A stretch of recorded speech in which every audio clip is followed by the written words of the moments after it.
వినియు గ్రహింపకయు ఉండునట్లు వారికి ఉపమాన రీతిగా బోధింపబడుచున్నవి దేవుని మాటలు. స్తోత్రం. మీకు అర్థమైందా?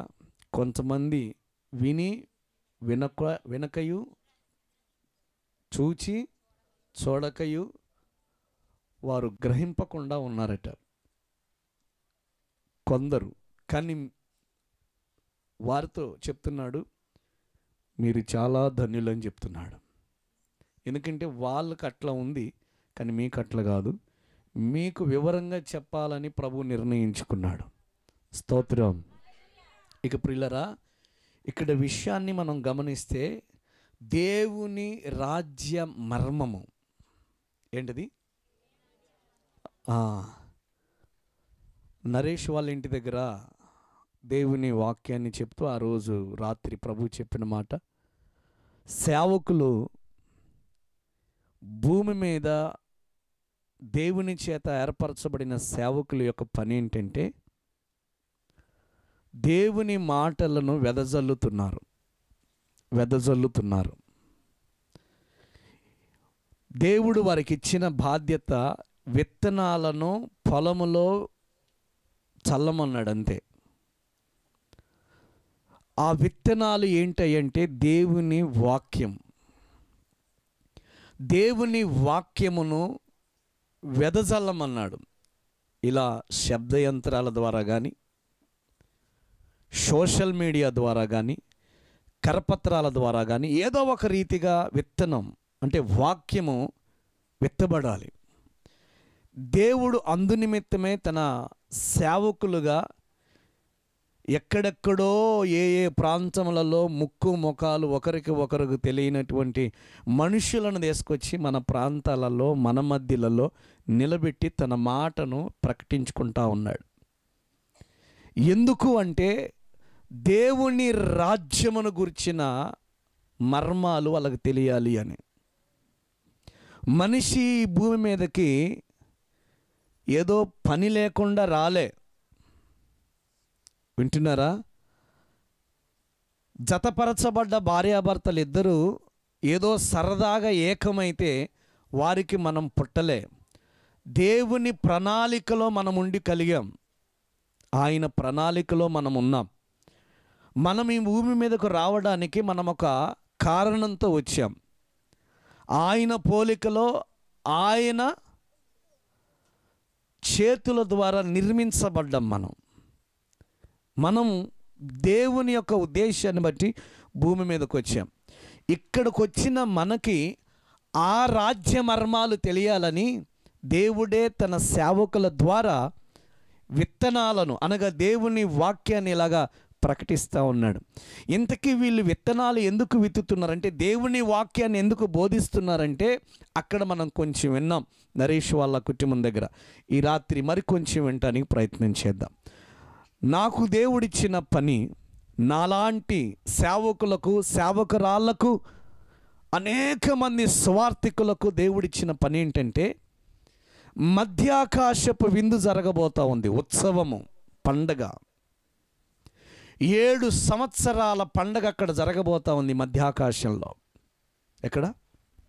మధ్యాకాశంలో 7 సంవత్సరాల పండగ జరగబోతూ ఉంది. అలాగే ఆ 7 సంవత్సరాల పండగ అయిపోయిన తర్వాత ప్రభువుతో 1000 ఏండ్ల పరిపాలన ఒకటి ఉంది. ఆ 1000 ఏండ్ల పరిపాలన అయిపోయిన తర్వాత ప్రభువుతో యుగయుగాలు జీవించే జీవితం ఉంది.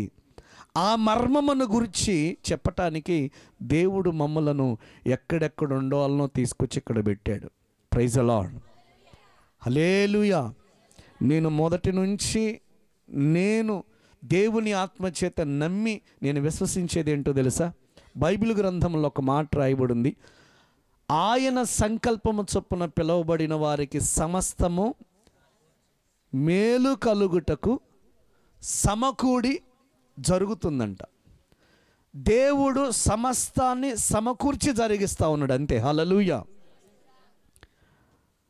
చిన్నప్పుడు నన్ను తల్లి గర్భములో పిండముగా రూపించి, అంటే ఒక్క చిన్న కణంతో రూపించి అక్కడి నుంచి భూమి మీదకు బయటికి తీసుకొచ్చి ఎన్నో అపాయాలను తప్పించి దేవుని దగ్గరకు నేను ఎలా వస్తానో అలాంటి ప్రణాళికను ఏర్పాటు చేసి అక్కడి నుంచి ఈ జక్కేపల్లి ప్రాంతానికి రావడానికి ఎవరెవరు అవసరమో ఈ ప్రయాణంలో వారిని సిద్ధపరిచి, ఈ జక్కేపల్లి ప్రాంతానికి మేము రావడానికి ఎవరెవరు అవసరమో వాళ్ళని సమకూర్చి అక్కడి నుంచి ఇక్కడ దాకా తీసుకొచ్చి, ఇక్కడికి తీసుకొచ్చిన తర్వాత ఎవరెవరు ఈ పరిచర్యలో ఎంతవరకు అవసరం, ఈ పరిచర్యలో ఎవరి బాధ్యత ఎంతవరకు ఉంది అంతవరకు వారిని మనతో ఉంచుతూ ఈ పరిచర్యను కొనసాగిస్తూ ఉన్నారు. Praise the Lord. పరిచర్యలో ఎవరు ఎంతవరకు ఉండాలి, మరలా చెప్తున్నాను, ఎవరి బాధ్యత ఏంటి అన్నిటిని నిర్ణయించి అంటే సమకూర్చి జరిగిస్తున్నాడు. ఆయన సంకల్పంలో నేనున్నాను, ఆయన సంకల్పంలో మనమందరము ఉన్నాం, ఆయన సంకల్పంలో ఈ ప్రాంతము ఉంది, ఆయన సంకల్పంలో ఈ ప్రాంతం ద్వారా విత్తబడుతున్న వర్తమానం ఎక్కడెక్కడికైతే వెళుతుందో వారందరూ ఆయన సంకల్పంలో ఉన్నారు. గట్టిగా చప్పట్లు కొట్టి ప్రభువుని గణపరచుదాం. హల్లెలూయా. ప్రతి ఒక్కరిని ఎవరు అవసరం, ఎంతవరకు అవసరం, ఎంతవరకు వీరు పరిచర్యలో ఉండాలి అంతవరకు దేవుడు ఉంచుతూ వచ్చాడు. హల్లెలూయా. నా ప్రియులరా, ఆ యొక్క విందులోను ఆ 1000 ఏండ్ల పరిపాలనలోను అలాగనే ప్రభుతో యుగయుగాలు జీవించే ఆ జీవితం కొరకు దేవుడు మమ్ములను సిద్ధపరిచి మమ్ములను ఈ ప్రాంతానికి పంపించి ఈ ప్రాంతంలో మేము ప్రభు పని కొరకు పాతుకుపోవడానికి ఎంతోమందిని సమకూర్చి నిలవబెట్టాడు. హల్లెలూయా. మేము చేయాల్సిన పని ఏంటంటే ఆ 7 ఏండ్ల విందు కొరకు సిద్ధపరచాలా, ఆ ఉత్సవం కొరకు, ఆ 1000 ఏండ్ల పరిపాలన కొరకు సిద్ధపరచాలా, ప్రభువుతో యుగయుగాలు మనమందరం కలిసి ఉండటానికి సిద్ధపరచాలా. ఇది మా బాధ్యత, ఇది మా బాధ్యత. ఈ బాధ్యత కలిగిన ప్రయాణంలో మేము ఏం చేస్తామన్నామంటే మీకు సువార్తను, దేవుని మాటలను విత్తుతా ఉన్నాం. ఇప్పుడు వెళ్దాం. నిర్గమకాండం 5వ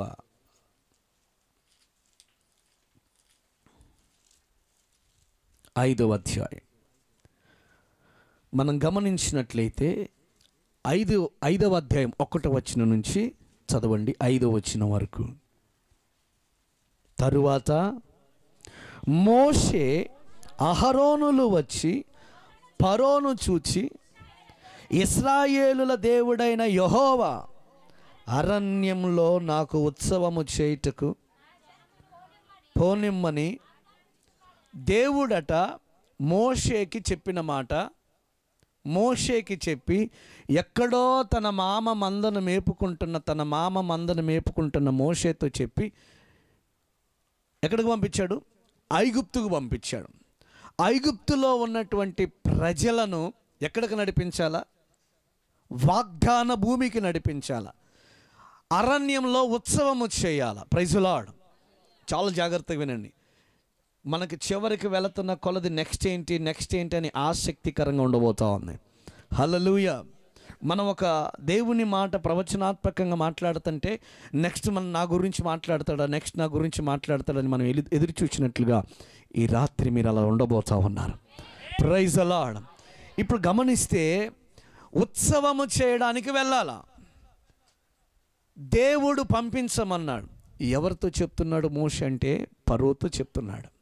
ఎవరిని పంపించాలంటే నా రూపులో ఏర్పాటు చేయబడి నా పిల్లలైన వారిని ఉత్సవము చేయడానికి, ఆ 7 ఏండ్ల ఉత్సవం కానీ 1000 ఏండ్ల పరిపాలన కానీ ప్రభుతో యుగయుగాలు జీవించే ఆ జయ జీవితం కానీ అక్కడ నా పిల్లలు ఉండటానికి, నా పిల్లలు నన్ను ఆరాధించటానికి పంపించు అని ఫరోతో చెప్పు అని చెప్పేసి మోషేతో చెబితే, మోషే వెళ్ళి ఫరోతో చెప్తుంటే ఫరో ఏమంటున్నాడు తెలుసా? అసలు యెహోవా ఎవడురా, వాడు నాకు తెలియదు, యెహోవాను నేను ఎరుగను, అసలు నాకు ఆయన తెలియదు. నా ప్రియులరా గమనించండి. మనల్ని తీసుకెళ్ళి ఒక అడవిలో మన కండ్లకు గంతలు కట్టి ఒక అడవిలో మనల్ని వదిలిపెడితే, మన దగ్గర మొబైల్ ఫోన్ లేకపోతే నువ్వు ఎక్కడున్నావు నీకు అర్థమవుతుందా?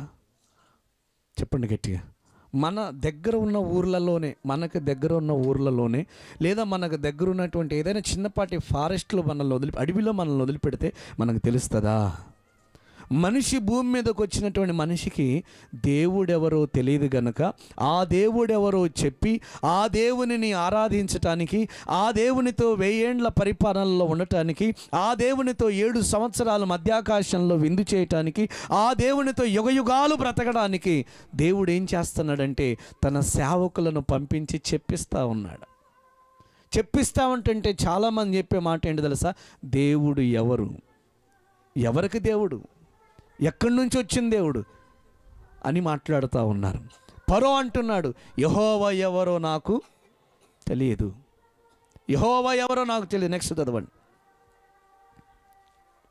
చదవండి. ఫరో నేను అతని మాట విని ఇశ్రాయేలులను పోనిచ్చుటకు యెహోవా ఎవడో, నేను యెహోవాను ఎరుగను, ఇశ్రాయేలులను పోనీయన నేను. అప్పుడు వారు, హెబ్రీయుల దేవుడు మమ్మను ఎదుర్కొనెనో, సెలవైన ఎడల మేము అరణ్యంలోనికి 3 దినముల ప్రయాణమంత దూరము పోయి మా దేవునికి మేము ఉత్సవము చేయాలి, మా దేవునిని మేము ఆరాధించాలి, మమ్మలను పోనిమ్ము అని మోషే, అహరోను దేవుని ప్రజల గురించి మాట్లాడుతూ ఉంటుంటే ఫరో పోనివట్ల. ఈనాటి కాలంలో ఎన్నో ప్రాంతాలలో, ఎన్నో స్థలాలలో ఇదే ఫరో ఆత్మ దేవుని పిల్లలను దేవునిని ఆరాధించటానికి వెళ్లకుండా అడ్డగిస్తూ ఉంది. హల్లెలూయా. ఈ ఫరో ఆత్మ చెబుతున్న మాట ఏంటంటే దేవుడు ఎవరు, అసలు వాడు ఎవడు, వాడు మనకు తెలియదు, మనవాడు కాదు, మనకు సంబంధించిన వాడు కాదు అని చెప్పేసి ఈ ఫరో ఆత్మ చాలామందిని రేపి వారి ద్వారా దేవుని పిల్లలకు విరోధంగా మాట్లాడిస్తూ ఉంది. హల్లెలూయా. నా ప్రియులరా, ఏ ఫరో అయితే ఆ రోజు యెహోవా నాకు తెలియదు, యెహోవా ఎవడని ఏ ఫరో అయితే అన్నాడో ఆ ఫరోతో చెప్తున్నారు, ఈయన హెబ్రీయుల, చెప్పండి గట్టిగా. అక్కడ రాయబడుతున్న మాట ఏంటో తెలుసా? హెబ్రీయుల దేవుడు మమ్మను ఎదుర్కొనేనో, మమ్మను పంపించమంటున్నాడు. పంపించంటే ఆయన కొంచెం ముందుకెళ్తే ఏమంటాడు తెలుసా? ఓయ్ మోషే, అహరోను, ఆ మాట చదవండి. అందుకు ఐగుప్తు రాజు, మోషే, అహరోను, ఈ జనులు తమ పనులు చేయకుండా, చూడండి మీరేలా ఆపుతున్నారు? ప్రార్థనలు పెట్టి, సువార్త కూటములు పెట్టి, ఉపవాస ప్రార్థనలు పెట్టి ఈ జనులు పని చేయకుండా మీరు ఎలా ఆపుతున్నారు? ఈ ఫరో చెప్తున్న మాట, మోషే, అహరోను మీరు ఎలా ఆపుతున్నారు వీళ్ళని?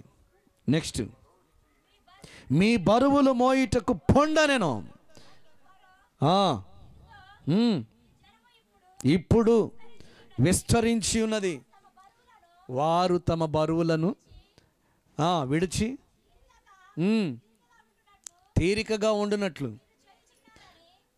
ఫరో చెప్తున్నాడు, మోషే, అహరోన్ వీళ్ళని పని పాటలు లేనోళ్ళలాగా మీరు చేస్తూ ఉన్నారు.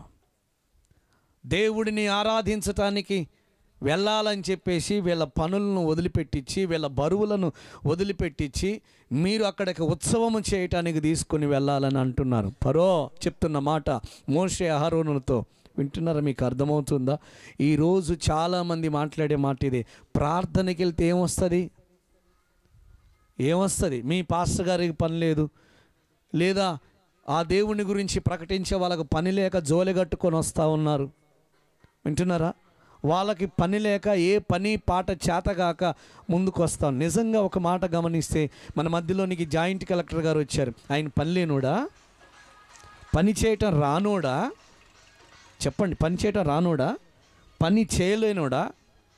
చెప్పండి గట్టిగా. ఆయన ఎంతంట ఉద్యోగం?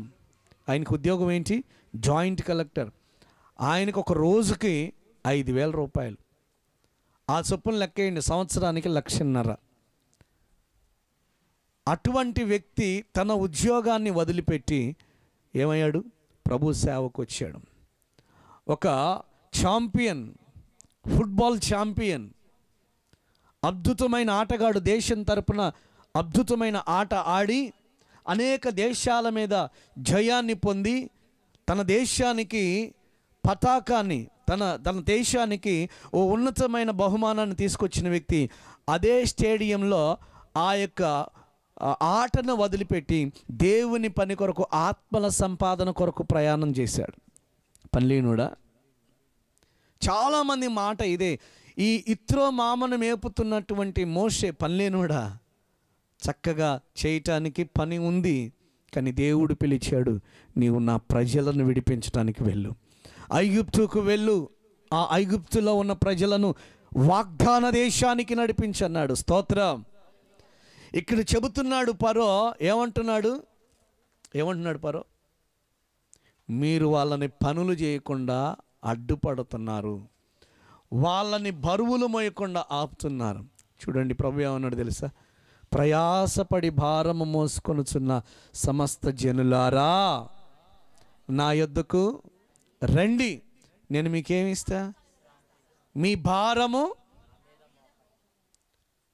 కూర్చొని నేర్చుకోండి.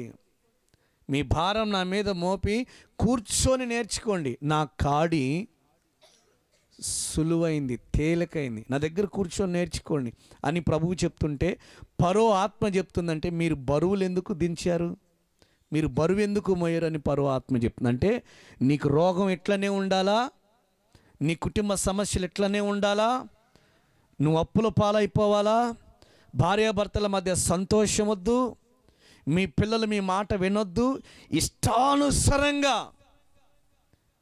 ఆదికాండం 6వ అధ్యాయంలో చూస్తే నరులు ఎలా ఉన్నారంటే చెడిపోయారట. వాళ్ళ ఊహ అంతా ఎప్పుడు కూడా చెడ్డదిగా ఉందంట. దేవుడు అందుకని జలప్రలయాన్ని పంపించాడు.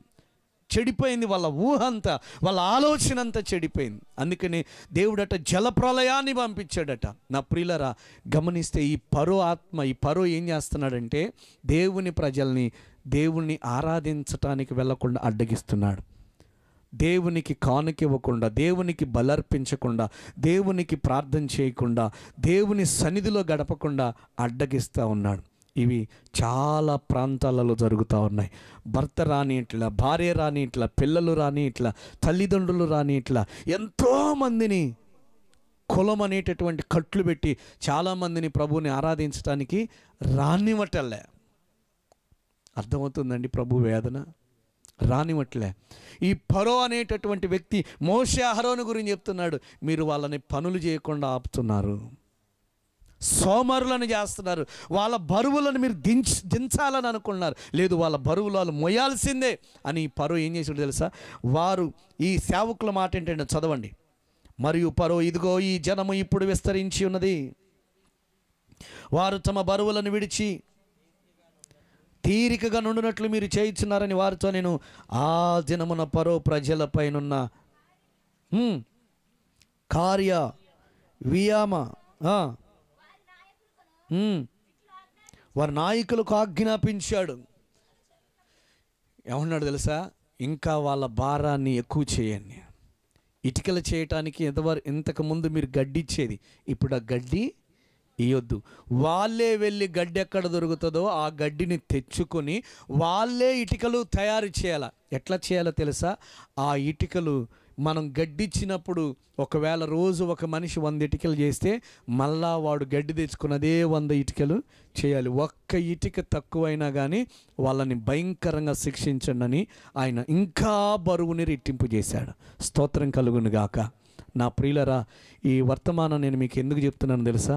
దేవునిని ఆరాధించటానికి చాలామంది ప్రజలకు ఆసక్తి ఉంది, కానీ ఈ ఫరో ఆత్మ చాలామందిని ప్రభువు దగ్గరకు రాకుండా అడ్డగిస్తూ ఉంది. స్తోత్రం కలుగును గాక. Praise the lord. హల్లెలూయా.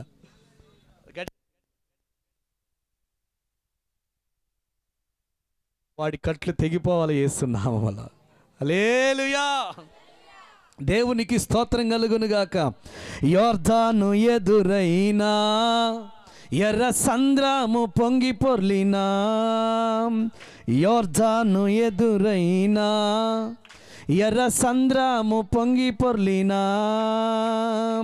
భయము లేదు జయము మనదే, భయము లేదు జయము మనదే, విజయ గీతము పాడెదము, విజయ గీతము పాడెదము. హోసన్నా జయమే, హోసన్నా జయమే, హోసన్నా జయం అన్నదే, హోసన్నా ఆమేన్, హోసన్నా జయం అన్నదే, హోసన్నా జయం అన్నదే. హల్లెలూయా, ప్రైజ్ ది లార్డ్.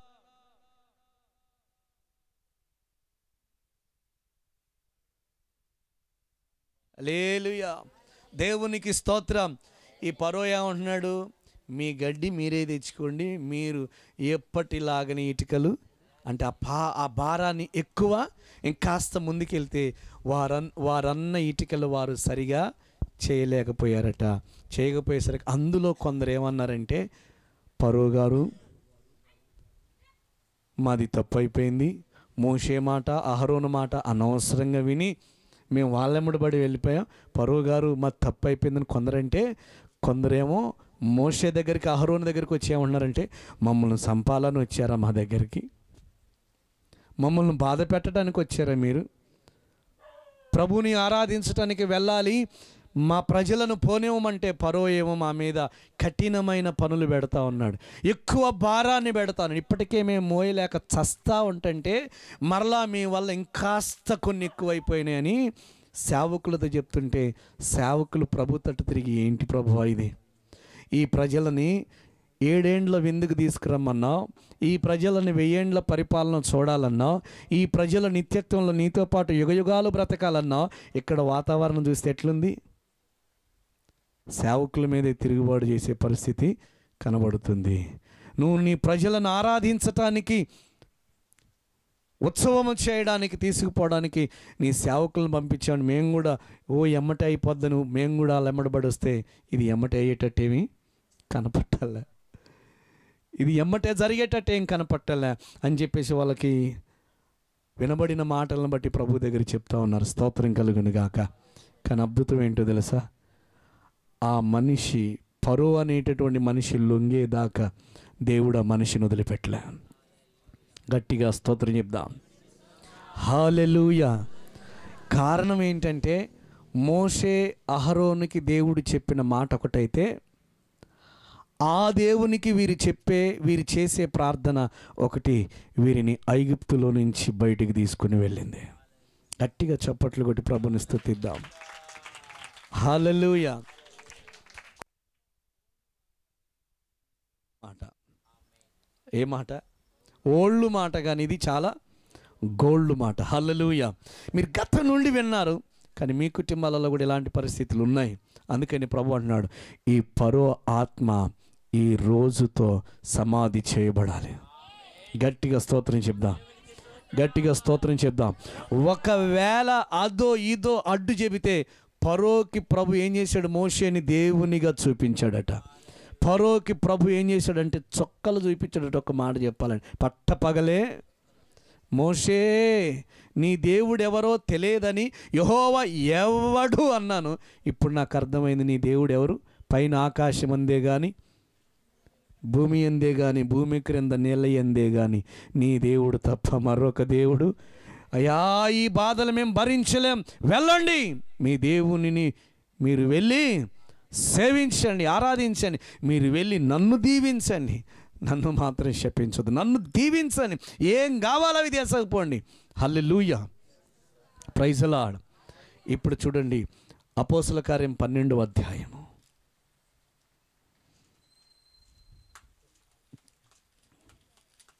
అపోస్తల కార్యం 12వ అధ్యాయం 1 చదవండి. త్వరగా త్వరగా త్వరగా త్వరగా. దాదాపు ఏ కాలము ఆ కాలం, అదే కాలం, రాజైన హేరోదు సంఘపు వారిలో కొందరిని బలత్కారముగా పట్టుకొని యోహాను సహోదరుడైన యాకోబును ఖడ్గము చేత చంపించెను. నెక్స్ట్, ఇది యూదులకు చాలా ఇష్టమైన కార్యమని పేతురును కూడా పట్టుకొని, ఒక పండగ ఉంది, ఈ పండగ అయిపోయిన తర్వాత పేతురును కూడా బలిచ్చినవనుకో దెబ్బతో మంట ఆగిపోద్ది అనుకున్నాడు. స్తోత్రం కలుగును గాక. ఈ మంట ఎట్లా వచ్చింది వీళ్ళలోకి? చావుకు కూడా వెనకాడకుండా ప్రభు కొరకు బ్రతకాలన్న ఆ మంట వీళ్ళలోకి ఎట్లా వచ్చిందంటే, ఇప్పుడు చూద్దాం. 8వ అధ్యాయము, లోకాసు వార్త 8వ అధ్యాయం. యేసు ప్రభువారు విత్తనాలు అనగా దేవుని రాజ్యమును గురించి ప్రకటిస్తూ విత్తనాలు వాక్యమును వెదజల్లాడు కదా. ఆ వాక్యము వెదజల్లినప్పుడు కొంతమంది విని వినకుండా ఉన్నారు, కొంతమంది గ్రహింపకుండా ఉన్నారు, కొంతమంది అసలు మనకెందుకులే అనుకొని వదిలేశారు. చదువుదాం 8వ అధ్యాయము ఏం రాయబడుతుందో. నెక్స్ట్ మాట చదవండి. నెక్స్ట్ మాట ఇంకా మనం ఇందాక చదివి వదిలేసినాం కదా. వారు నెక్స్ట్ మాట చదువు. నెక్స్ట్ మాట తల్లి.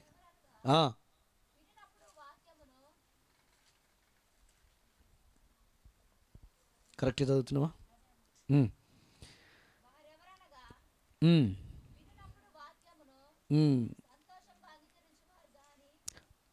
12 చదువుతాం తల్లి. త్రోవ ప్రక్క నుండి వారు వినువారు కానీ. ఇప్పుడు ఇంత వర్తమానం ప్రభు చెప్తున్నాడు, ఆయన రాకడ ఉంది అని. వింటారు కదా చాలామంది, వింటారా లేదా?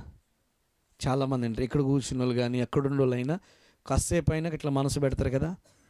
మనసు పెట్టే వాళ్ళు కానీ ఇక్కడ కూర్చొని ఎవరైతే వాళ్ళతో ప్రభు చెప్తున్న మాట ఏంటంటే, చదువు, వింటారు కానీ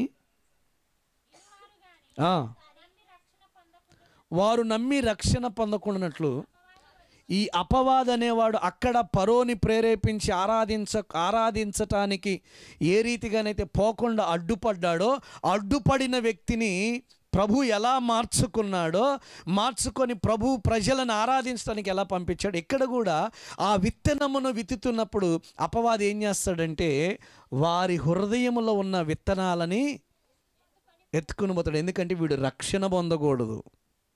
వీడేం పొందకూడదు? రక్షణ పొందకూడదు. ఇంక నెక్స్ట్ ఏముంది అక్కడ? అపవాది వచ్చి వాక్యం ఎత్తుకొని పోవును. ఎందుకు? వాడట నమ్మి రక్షణ పొందకూడదు అని. వాడు నమ్మి రక్షణ పొందితే అపవాదికి ఏంటంటే వాడి రాజ్యం కూలిపోద్ది. ఎవడి రాజ్యం? అపవాది యొక్క రాజ్యము కూలిపోద్ది. వాడి రాజ్యము కూలిపోకుండా ఉండాలంటే ఇప్పుడు ఈ విత్తనాలు విత్తుతున్నప్పుడు ప్రజలు వింటారు, సంతోషపడతారు, కానీ వారి లోపల ఉన్న ఆ వాక్యం అపవాది ఎత్తుకొని పోతాడు గనుక వారు రక్షణ పొందరు, దేవుని మాటను నమ్మరు. నెక్స్ట్ మరొక మాట చదవండి. రాతి నేల నుండి వారెవరనగా, చూడండి, గమనించండి. విత్తనాలు విత్తినప్పుడు ఎక్కడ పడ్డాయి? కొన్నేమో త్రోవ ప్రక్కన పడ్డాయి, కొన్నేమో రాతి నేలన పడ్డాయి, మరికొన్నేమో ముండ్ల పొదల్లో పడ్డాయి, మరికొన్నేమో మంచి నేలన పడ్డాయి. ఇప్పుడు ఫస్ట్ విత్తనాలు విత్తినప్పుడు అవి ఎక్కడ పడ్డాయి?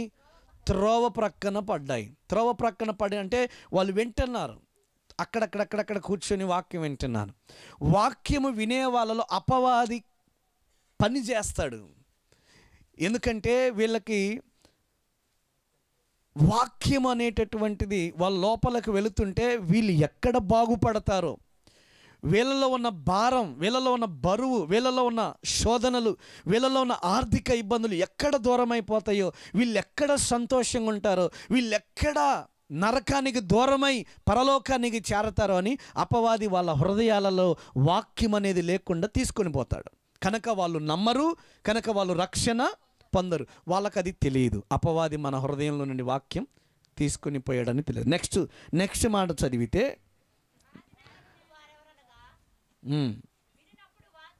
రాతి నేలన ఉండు వారెవరనగా వినినప్పుడు వాక్యమును సంతోషంగా అంగీకరించేవారు కానీ వారికి వేరే లేనందున కొంచెం కాలము నమ్మి శోధన కాలమును ఏమవుతారు?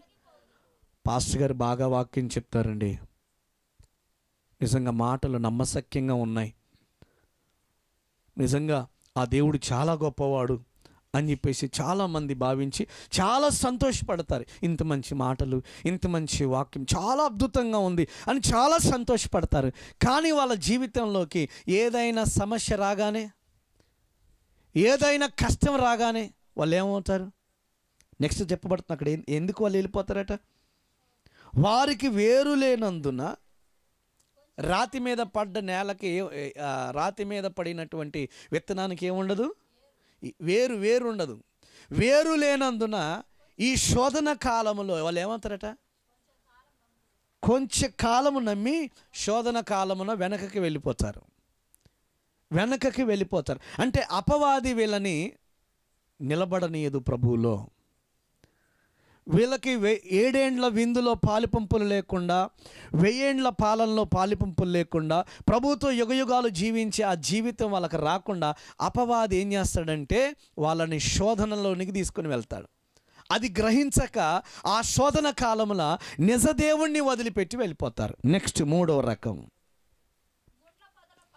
ముండ్ల పొదలలో పడిన విత్తనములు ఎవరనగా, అంటే ముండ్ల పొదలలో దేవుని వాక్యం పడదంటే కొందరి మనసుల్లోనికి ఆ వాక్యం వెళ్ళింది. వారెవరు? వింటారు,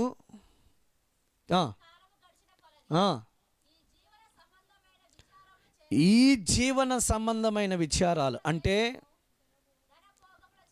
విచారముల చేత, ధనభోగముల చేత అణిచివేయబడతారు.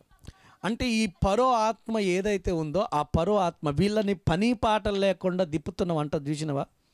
ఈ పరో ఆత్మ చాలామందిలోనికి ప్రవేశించి నీవు బాగుపడాలని లేదా, ప్రార్థనని తిరిగితే ఏంటి, దేవుడు అని తిరిగితే ఏంటి, అయ్యగారికి బాగా పెద్ద బిల్డింగ్ కట్టుకున్నాడు, బాగా సంపాదించుకున్నాడు, బాగా అని చెప్పినప్పుడు వీళ్ళకు కూడా మనసులో ఆలోచన వస్తుంది. నేను మరలా చెప్తున్నాను బహిరంగంగా, ఆ చర్చి నాది కానీ మాది కానీ కాదు, ఆ చర్చి మన ఊరికి సంబంధించింది. గట్టిగా ఆమేన్ చెప్పండి. హల్లెలూయా. నాది కానీ మాది కానీ కాదు, అది మన ఊరికి సంబంధించింది. అది మన ఊరు వారందరూ కూర్చొని, మన ఊరు చుట్టుప్రక్కల ఉన్న వారందరూ వచ్చి ఆరాధించే దేవుని మందిరం. Praise the Lord. అది పాస్టర్ గారిది కాదు, పాస్టర్ గారు అమ్ముకొని పోడు. Praise the lord. హల్లెలూయా. పాస్టర్ గారు అమ్ముకొని పోడు, అది దేవుని మందిరం. దేవుని ప్రజలు, అన్యజనులు సైతం వచ్చి ఆరాధించే దేవుని మందిరం. హల్లెలూయా. అది తప్ప ఇక మనకు వేరే ఆధారం ఏమీ లేదు. మనం ఏమి సంపాదించాల? నాకు ప్రభువు చెబుతున్న మాట, మీకు ప్రభువు చెప్తున్న మాట, ఈ జీవన సంబంధమైన విషయంలో కానీ లేకపోతే ధన భోగముల చేత వీళ్ళు అణిచివేయబడతారు. కొంతకాలం వచ్చిన తర్వాత ఏం తినాలి, ఏం తాగాలి, ఏం ధరించుకోవాలి, వీళ్ళ ఆలోచన అంతా ఇంతే.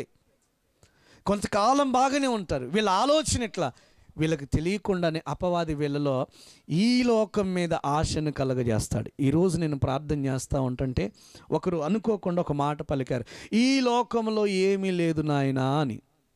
ఈ లోకంలో ఒకరు పలికారు ఆ మాట. నాకప్పుడే దేవుడు గుర్తు చేస్తూ ఉన్నాడు ఆ మాట. ఈ లోకంలో ఉన్నదంతా శరీరాశ, నేత్రాశ, జీవబుడమ్మం తప్ప ఏమీ లేదు. ఉందంటారా? నేత్రాశ, జీవపు, శరీరాశ తప్ప ఏమీ లేదు. మనిషి బతికేది 3 కోసమే. ఈ 3, నేత్రాశ, శరీరాశ, ఏమి తినాలి, ఏం తాగాలి, ఏం ధరించుకోవాలి, ఇంతే. ఈ మూడు విషయాల కోసమే మనిషి బ్రతికేది. ఏం తినాలి, ఏం తాగాలి, ఏం ధరించుకోవాలి, శరీరాశ, నేత్రాశ, జీవబుడమ్మములు. ఈ 3 బాగా తింటే నాకు మంచి బలం వస్తుంది, బక్కగుండను, లావుగా ఉంటాను, నా ముఖం నీట్గా ఉంటుంది. ఇంకా ఫెయిర్ అండ్ లవ్లీ వాడితే నా ముఖం చాలా అందంగా కనబడి, శరీరాశ, అందంగా చూపించుకోవాలి. ఈ నేత్రాశ, నేను అందరికీ అందంగా కనపడాలి, అందరూ నన్ను చూసి బాగుందనాలి, లేకపోతే ఇక అవకాడ వ్యక్తి నన్ను బాగా చూడాలి, ఆ నేత్రాశ కలిగి ఈ సంథింగ్ ఇలాంటివి వాళ్ళలో. నాకు నాకు ఆ ప్రార్థనప్పుడు జ్ఞాపకం చేయబడింది. అంటే ఆ ప్రార్థన మాట వారు ప్రార్థన చేస్తూ ఈ లోకంలో ఏమీ లేదా అంటే నాకు దేవుడు అప్పుడు ఆలోచన కలిగింది. నేత్రాశ, శరీరాశ, జీవబుడమ్మం తప్ప ఈ లోకంలో మొదటి యోహాను పత్రికలు ఈ మాట ఉంటుంది, మీరు చదవండి. ఇవి తప్ప ఏమీ లేవు. ఇప్పుడు వీళ్ళు గమనిస్తే వీళ్ళకి ఏంటంట ఐహికమైన విచారాలు, ఏం తినాలి, ఏం తాగాలి, ఇవే వాళ్ళ యొక్క ఆలోచనలు. తర్వాత నెక్స్ట్ ఏంటి అంటే ఇంకా ధనభోగం, అంటే డబ్బు ఉండాలి. మనకు విలువ రావాలంటే ఏముండాలా? గట్టిగా చెప్పండి, పక్కన వాళ్ళతో చెప్పండి. మీకు విలువ రావాలంటే ఏముండాలి? ఏముండాలి? ఏముండాలా? ఏముండాలా? చెప్పండి, గట్టిగా చెప్పండి. డబ్బు ఉండాలి. ఈ మనసులోకి వచ్చింది అనుకోండి, గెహాజీ పరిగెత్తినట్టు పరిగెత్తుడే. స్తోత్రం కలుగునుగాక, దేవునికి మహిమ కలుగునుగాక. ఈ లోకంలో ధనాపేక్ష లేనివారంటే ఎవరో ఎక్కడో ఒక చోట ఉంటారు. ఈ వర్తమానం విని నా దేవుని ప్రియులారా, ప్రభు చెప్తున్న మాట, ధనభోగముల చేత, ఐహిక విచారముల చేత వీరైతే ఏమయ్యారు? అణిచివేయబడ్డారు. విశ్వాస యాత్రలో పరిపక్వత వారు ఏ విధము చేతనైనను ఫలించలేదు. ఇక నెక్స్ట్ బ్యాచ్, మంచి నేలన పడిన విత్తనములు, అంటే మంచి నేలన పడిన వాక్యం అంటే ఎవరంటే, చదవండి, మంచి మనస్తో వాక్యమును విని దానిని అంటే వాక్యము మంచి మనస్తో. దేవుడు ఏం మాట్లాడతాడు? దేవుడు ఏం మాట్లాడతాడు? దేవుడు ఏం చెప్తాడు? నేను చేయాలి దాన్ని. నాకు తెలియంది లోపల ఏదన్నా లోపం ఉందా? నా నడకలో, నా చూపులో, నా పడకలో, నా శరీరానికి ధరించుకునే విషయంలో ఏదైనా లోపం ఉందా?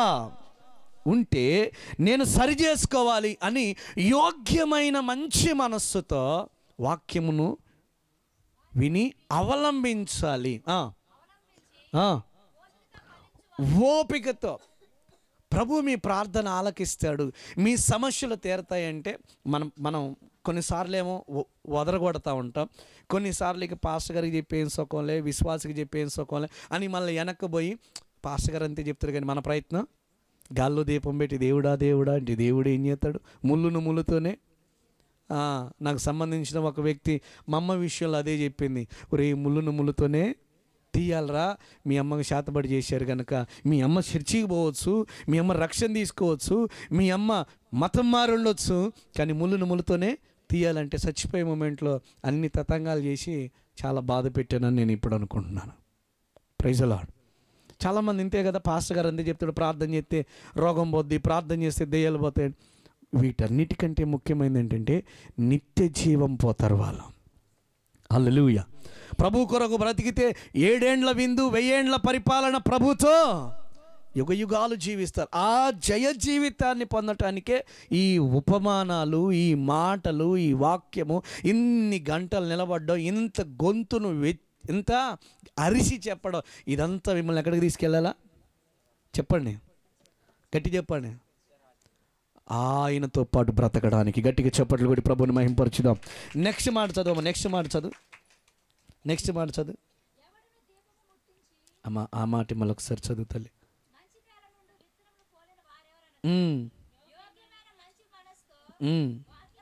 వాక్యమును విని ఓపికతో ఫలించేవారు. ఇక్కడ ఇందాక మనం ఒక మాట చదువుకున్నాం, రాతి నేలన పడిన విత్తనాలని చదివిన చూసారా? అక్కడ ఏమి లేదంట, వాళ్ళకి వేరు లేదంట. వేరు లేకపోవడాన్ని బట్టి వాళ్ళు ఏమైపోయారు? కొంతకాలమే ఉన్నారు. కొన్ని వాళ్ళకి పరిస్థితులు ఎదురయ్యేసరికి ఏమైపోయారు? ఒక్క దెబ్బతో వెళ్ళిపోయారు. అందుకనే బుద్ధిమంతుడట తన యొక్క ఆత్మీయ జీవితాన్ని ఎక్కడ కట్టుకుంటాడట? బండ మీద కడతాడట. ఎక్కడ? బండ మీద ఇసుక మీద కట్టాడు. ఇసుక మీద కడితే గాలి వానలకి ఊరికినే పడిపోతుంది. బాగా లోతు తవ్వి బండలు బాగా పేర్చి ఆ బండ మీద ఇల్లు కడితే గాలి రాని, తుఫాను రాని, ఆ ఇల్లు ఎలా ఉంటుందట? గట్టిగా ఉంటుందట. మనము మన జీవితాన్ని అలా కట్టుకోవాలి. వేరు లేకపోతే చెట్టు ఈజీగా ఏమవుతుంది? పడిపోతుంది. నీ జీవితంలో వాక్యం అనే వేరు లేకపోతే మనం కూడా ఏమవుతాం? పడిపోతాం. మనం కూడా పడిపోతాం. ఇక్కడ అపోస్తల కార్యం 12వ అధ్యాయంలో మనం చూస్తే ఈ ఉపమానాలు విన్న శిష్యులలో 12 మంది ఎవరైతే ఉన్నారో ఇందులో ఒక మనిషి విని విన్నట్టుగా గ్రహించినట్టుగా ఉన్నాడు. ఆ వ్యక్తి పక్కకి వెళ్ళిపోయాడు. 11 మంది ఉన్నారు. 11 దేశాన్ని కాదు ప్రపంచాన్ని చుట్టుముట్టారు. గట్టిగా స్తోత్రం చెప్దాం, గట్టిగా స్తోత్రం చెప్దాం. హల్లెలూయా. ఎందుకయ్యా వాళ్ళలో అంత మంట ఎందుకు మండిందంటే వారిలో వెత్తబడిన ప్రతి వాక్యపు మాట మంచి నేలన పడదు గనక. హల్లెలూయా. వాళ్ళకున్నది ఏంటంటే ధనభోగము లేదు, ఐహికమైన విచారాలు కూడా వాళ్ళకి లేవు. వాళ్ళకున్నదల్లా ఒకటే, నేను ప్రభు కోసం బ్రతకాలా, నేను ప్రభు కొరకు జీవించాలా, నేను ప్రభువునే ప్రకటించాలా. ఈ పరో ఆత్మ ఆపింది, కానీ పరోకి ప్రభు తన మహిమను చూపించుకొని ప్రభువుని ఆరాధించుకోవడానికి తన ప్రజలను నడిపించుకున్నాడు. తన ప్రజలు ఆరాధించడానికి వచ్చిన తన ప్రజలు ఎవరైతే ఉన్నారో వారిలో వాక్యము సరిగా లేదు గనక వారు ఏమైపోయారు? రక్షణ పొందకుండా నమ్మకుండా వెళ్ళిపోయారు. మరికొంతమంది అయితే వేరు లేనందువలన వెనకకు వెళ్ళిపోయారు. మరికొంతమంది అయితే ఐహికమైన విచారాల చేత ధనభోగముల చేత వెళ్ళిపోయారు. మరికొంతమంది కాలేబు లాంటి వాళ్ళు నిండు మనసుతో ఆరాధించి వాగ్దాన భూమిని స్వతంత్రించుకున్నారు. Praise the lord. ఈ అపోస్తల కార్యం 12వ అధ్యాయం 1వ వచనం చూస్తే ఈ మంట చేత మండిన వారు ఎవరైతే ఉన్నారో వారు మండటమే కాకుండా అనేకులను మండిస్తూ ఉన్నారు. హల్లెలూయా. అనేకులను మండిస్తూ ఉన్నారు. ఆ మంట ఎట్లా ఉందంటే అపోస్తల కార్యంలో మనం చూస్తే దేవాలయంలో మానక కూడుకుంటూ ప్రతి ఇంట రొట్టె విరుస్తూ అనేక మంది ప్రజలను సంఘంలో చేర్చుకుంటా ఉంటే వాళ్ళకి ఎక్కడ లేని సంతోషం. మనుషులందరి వలన దయ పొందారు. ఇంటింటా రొట్టె విరిచారు. దేవాలయంలో ప్రతి దినం తప్పక కూడుకున్నారు. ఆ కూడుకోవటాన్ని బట్టి ఒక్కొక్కరిలో దేవుని మంట రగిలింది. గట్టిగా చప్పట్లు కొడదాం, గట్టిగా చప్పట్లు కొడదాం. హల్లెలూయా. వారిలో ఏం రగిలింది? ఉజ్జీవం, దేవుని మంట వారిలో రగిలింది. రగలడానికి కారణం ఏంటంటే ప్రతి దినం కూర్చున్నారు, ప్రతి దినం ప్రతి ఇంట రొట్టె విరిచారు, దేవాలయంలో మానక కూడుకొని ప్రార్థన చేశారు. ఈ అనుభవం ఉంటే సంఘము దేవుని ఆత్మచేత తగలబడుతుంది. గట్టిగా స్తోత్రం చెప్దాం.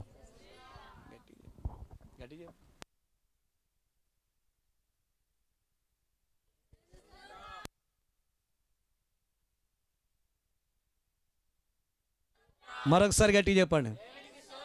ఏం కావాలి నీ పక్కన వాళ్ళు? దేవుని ఆత్మచేత తగలబడాలి యేసు నామములో.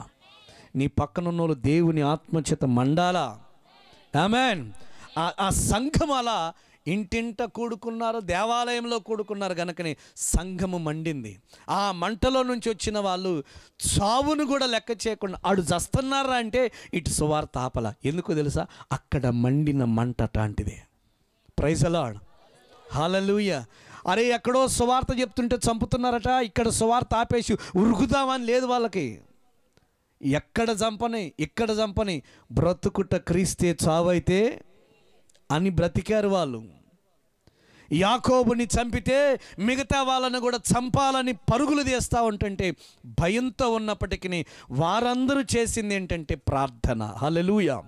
నా ప్రియ దేవుని పిల్లలారా, ఇప్పటికీ చాలామంది నాకు తెలిసి ఈ పరో ఆత్మచేత ప్రభువుని ఆరాధించడానికి రాకుండా ఉన్నారు. అలాగనే రగిలిన వారు, దేవుని ఆత్మచేత కదిలిన వారు కొంతమంది అయితే ఈ హేరోదు ఆత్మచేత భయపడి బంధించబడి అపవాది యొక్క చేతులతో సంఖ్యలు వేయబడి ఇప్పటికే చాలామంది బందీలుగా ఉన్నారు. అలాంటి బందీలుగా ఉన్నవారు ఎవరైతే ఉన్నారో వారు విడుదల పొందాలంటే మీరందరూ ఏం చేయాలంటే ప్రార్థన చేయాలి. Praise the lord.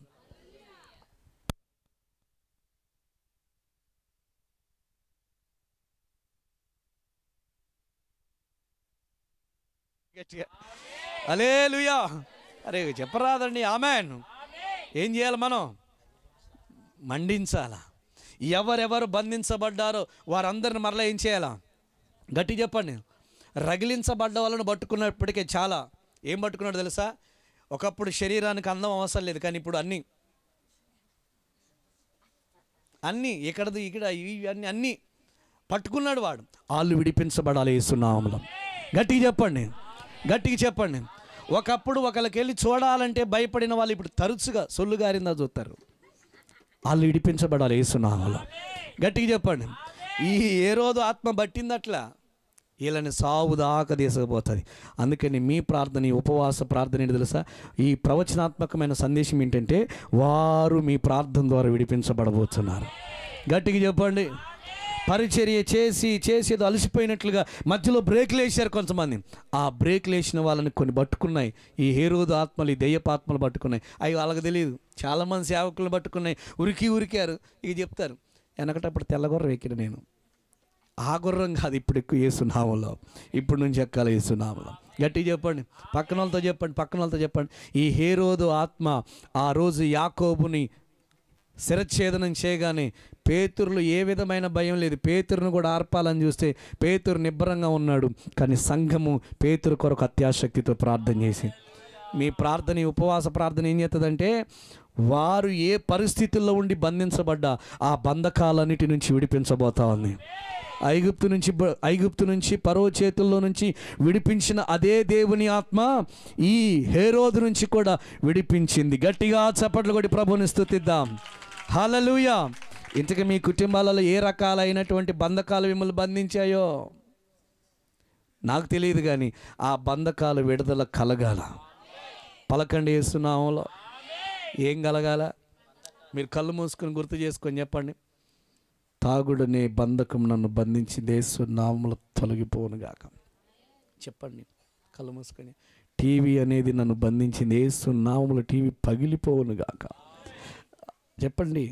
ఒకప్పుడు వాక్యం చదివేవాడిని, సెల్ ఫోన్ నన్ను బంధించింది, యేసునామములో సెల్ ఫోన్ పనిచేయకుండా ఉండునుగాక. చెప్పండి గట్టిగా.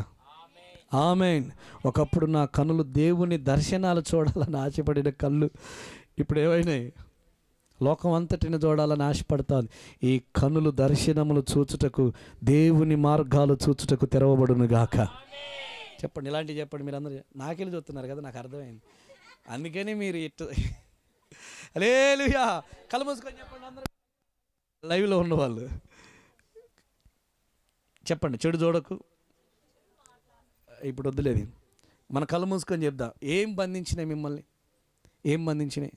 అవన్నీ గుర్తు చేసుకోండి. కైని ఒకప్పుడు మానేసా, మళ్ళీ నలుపుతున్నా ఒకటే, యేసునామములో అది పోవాలా. చెప్పండి అమ్మా కళ్ళు మూసుకొని. నిజమే చెప్తున్నా, అది సీరియస్. నేను నిజంగా చెప్తున్నా, చాలా సీరియస్గా చెప్తున్నా. అవన్నీ యేసునామములో తెగిపోవాలి. తెగిపోతున్నాయి. ఆమేన్. చెప్పండి. కళ్ళు మూసుకొని చెప్పండి. గుర్తు వస్తుంటే ఒక్కొక్కటి గుర్తు వస్తుంది. ఒకప్పుడు పూలంటే అసహించుకున్న నీవు, వేరు లేదు కదా నీలో, వాక్యం లేదు కదా, మళ్ళీ పూలు పెట్టావు.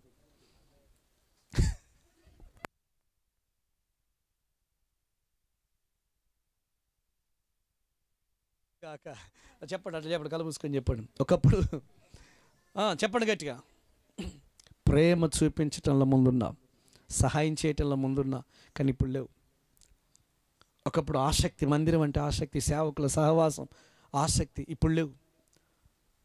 ఒకప్పుడు పనికి వెళ్తే ఆరాధన టైంకి వస్తానో రానని చెప్పేసి లేట్ అయిద్ది అంటే పని మానేసి ఉన్నాం, కానీ ఇప్పుడు లేదు. అంటే కొన్ని బట్టేసిన మనల్ని. అవన్నీ ఈ పరో ఆత్మలు, ఈ హేరోదు ఆత్మలన్నీ కూడా యేసునామములో తొలగిపోవాలి, చెరలో నుండి బయటికి రావాలి. సంఘం ప్రార్థన చేసింది, సంఘం ప్రార్థన విన్న దేవుడు అందరినీ విడిపించబోతున్నాడు. గట్టిగా చెప్పండి. గుర్తొచ్చిన వాళ్ళందరూ చెప్పండి. ఏం గుర్తొచ్చినాయి చెప్పండి. చెప్పండి ఏం గుర్తొచ్చినాయి? ప్రార్థన పోయింది. యేసునామములో మరలా నాకు ఆ ప్రార్థన జీవితం వచ్చును గాక. సువార్త చెప్పే జీవితం పోయింది, మరలా ఆ జీవితం నాకు వచ్చును గాక. చెప్పండి గట్టిగా. ఆత్మీయులతో సహవాసం చేసే జీవితం పోయింది, మరలా అది నాకు వచ్చును గాక. సేవకుడి నోటి నుండి ఏ మాట వచ్చినా శిరస వహించి దేవుని మాటగా చేశాను, అది కూడా నా జీవితంలో పోయింది, అది కూడా నాకు దేవుడు అనుగ్రహించును గాక. చెప్పండి. ఇలాంటి ఎన్నున్నాయో కదా. ఒకప్పుడు ఎంత భయంతో బ్రతికాం, దేవుడు చూస్తున్నాడు, దేవుడు వింటున్నాడు, దేవుడు ఉన్నాడని ఎంత భయంతో బ్రతికాం. ఇప్పుడు అది లేదు. ఇప్పుడు ఎక్కడికి వచ్చిందంటే పాస్టర్ గారు చూస్తున్నాడు, పాస్టర్ గారిని దాటితే చాలు, ఇక విశ్వాసులు అంటే రెండే. అది మనం ఒకటే, దాని బడి మన బడి ఒకటే. అది దొంగే మనం కూడా, ఆడు దొంగే మనం కూడా, వాడు నలుపుతాడు మనం కూడా నలుపుతాం. నిజమండి. యేసు నామములో నూతన పరచబడాలి. గట్టిగా చెప్దాం. హల్లెలూయా. పరో ఆత్మ ఆపిందా? పరో ఆత్మ ఆపిందా ఇశ్రాయేలుల్ని? ఆపలే. హేరోదు ఆపాడా? మిమ్మల్ని ఎవరైనా ఆపుతున్నారా? ఆపినా ఇక ఆపరు యేసు నామములో. గట్టిగా చెప్పండి. పరోకి చుక్కలు చూపించిన దేవుడు మిమ్మల్ని ఆపేవారికి చుక్కలు నేను అనకపోయినా చూస్తూనే ఉన్నారు వాళ్ళు. హల్లెలూయా. హేరోదు అనే ఆయన పేతురుని చెరసాల్లో వేసి మనుషుల మెప్పు కోసం, మనుషుల్ని సంతోషపెట్టడం కోసం వీడిని కూడా పండగ అయిన తర్వాత లేపితే మనకి ఇంకా ఓట్లు ఎక్కువ పడతాయి అనుకున్నాడు. మనల్ని ఇంకొంతకాలం వీళ్ళు ఇక్కడ మనల్ని రాజుగా ఉంచుతారు అనుకున్నాడు. కానీ దేవుడు ఏం చేసాడు తెలుసా? హేరోదుని లేపాడు. అదండి మనం ఏం చేయం. దేవునికి విరోధముగా తిరుగుబాటు చేసే ప్రజలు ఎవరైతే ఉన్నారో మారు మనసు పొందాలా.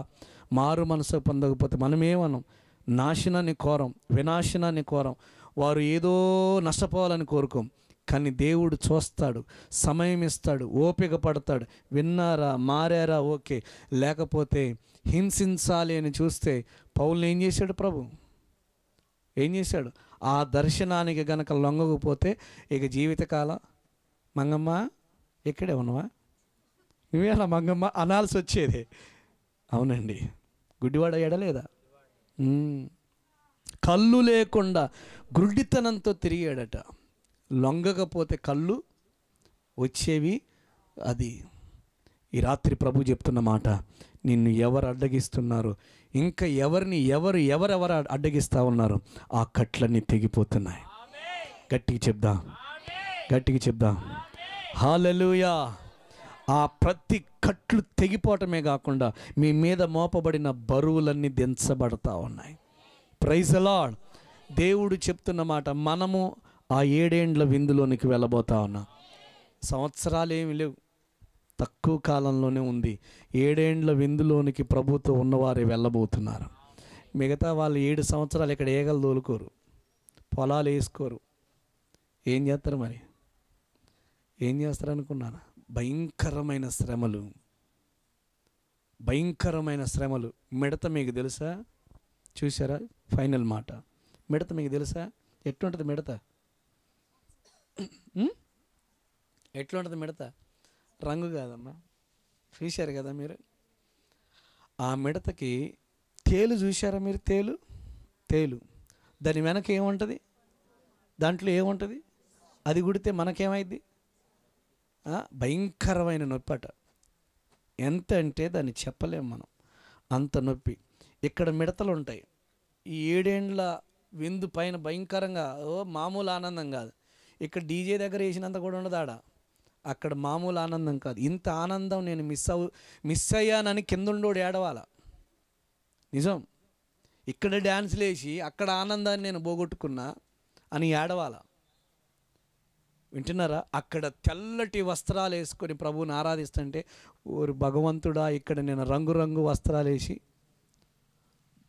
టిప్ టాప్గా పరుగులు తీసిన నా ఈ జీవితం ఏంది ఇట్లా అయిపోయింది. ఆ తెల్లని వస్త్రాలు వేసుకున్న వారితో నేను లేనని ఏడవాలి. కొంతమంది ఏడుస్తారు కదా, ఏడవరా?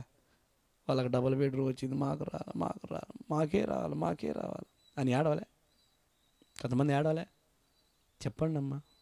ఇప్పుడు కూడా నెక్స్ట్ జరిగే అయ్యేగా, అందరికి రావు. అక్కడ కూడా ఏంటంటే వాడికి పరలోకం ఎట్టొచ్చిందంటే వాడు మనసులో ఎవరున్నారు? మనమే ఏడగనపడుతున్నాం. కానీ ప్రభు భయం ఉండోడు ఏమంటాడు? ప్రభు భయం ఎప్పుడు వాళ్ళ మనసులో దేవుని భయాన్ని కలిగి బ్రతుకుతారు. హల్లెలూయా. ఆ మిడత చెట్ట కరిస్తే 5 నెలల వరకు బహుశా ఆ నొప్పి తగ్గదు. ట్రీట్మెంట్ ఉండదు. కరోనాకి ట్రీట్మెంట్ లేదు కదా అప్పుడు, ఉరికినగా. అది మిడత గరవటం ఏంటి పాస్టర్ గారు అనమాకండి. మిడతకు అప్పుడు ఏముంటుందట? తేలుకున్న కొండ ఉంటుందట. అది పెట్టి కొడితే భవానక్క నీ ఎమ్మడి తిరిగి అనవసరంగా నేను పాడైదే అని ఆశయం అనాల. ఆశయాన్ని పట్టుకొని ఇంకొకళ్ళు అనాలి. స్టీఫెన్ పట్టుకొని ఇంకొకళ్ళు అన్నారు. నీతో పాటున్నా సరిపోయేదేరా అని అనాలి. ఎందుకంటే ఆ మిడత వచ్చి ఒక్కొక్కటి చాలా బరువు ఉంటుంది, అది చాలా లావు ఉంటుంది. ప్రభు యొక్క సైన్యం అవన్నీ కూడా అక్కడి నుంచి వస్తాయి. ఎక్కడ? భూమి మీద విడవబడిన వాళ్ళకి. మనం విడవడకపోయినాం అనుకో, ప్రభు దగ్గర తెల్లటి వస్త్రాలతో హల్లెలూయా స్తుతి మహిమ ఎల్లప్పుడు హల్లెలూయా, చెప్పండి, హల్లెలూయా స్తుతి మహిమ ఎల్లప్పుడు హల్లెలూయా స్తుతి మహిమ. నెక్స్ట్ ఏంటి చెప్పండి? యేసురాజు మనకు ప్రభువై, యేసురాజు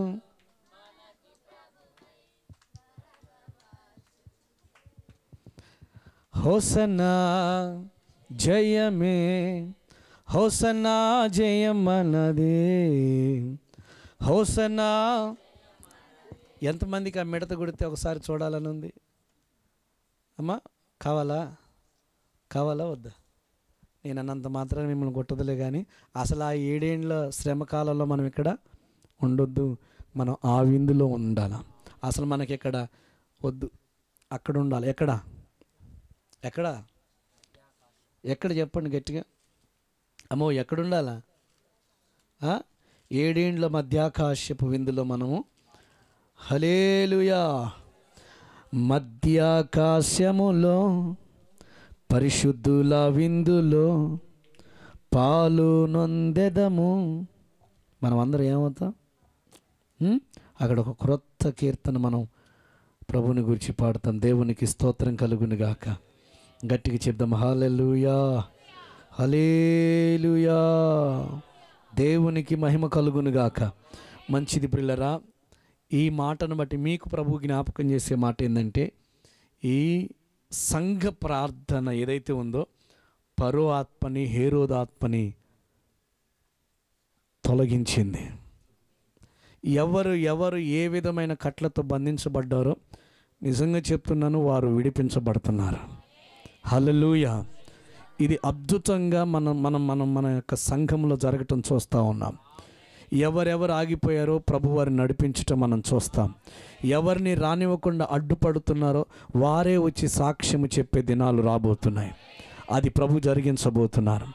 అది మనం చూడబోతా ఉన్నాం. ఆమేన్. మరి లేచి నిలబడదామా? లేచి నిలబడి ఒక చిన్న ప్రార్థన.